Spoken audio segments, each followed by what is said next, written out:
Hey guys, this is Alec from Slavens Racing. I'm sure most of you guys have seen, we dipped our toes in the water and built a Yamaha YZ250.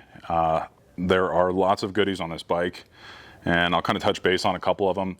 But we're finished with this project, and now this bike is ready for a new home. So this bike is now for sale, and we can focus on our next project to show you guys. So this bike started out originally as a 2016 YZ250X, and we put a 300 cylinder kit on it, so it's now a 300. So that's one big thing that we did to this. The other big thing is the suspension. So for the shock, we did an MX Tech National shock with the mechanical preload adjuster, and in the forks, we did the MX Tech Raven cartridges. As you can see, this thing has a ton of product on it.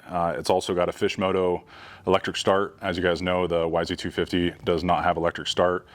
With this build, we ended up putting an electric start kit on it, so that's another big feature and bonus to this. We protected it with a bunch of bulletproof design parts. We got radiator guards, rear disc guard, front disc guard. Up front here, we did a Mako 360. There's a Vortex ignition, Billotron Pro. There's so many parts on this thing. We're gonna, in the video below, or in the description below, we're gonna put a list of all the aftermarket parts and accessories that we have on it.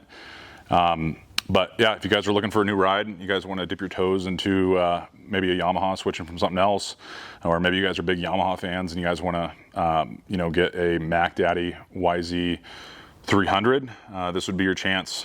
Don't really have a price tag on it. If you guys are interested, please email alec@slavensracing.com with a reasonable offer. I'll send you guys the entire build sheet that we did on it, and we can talk and try to make a deal.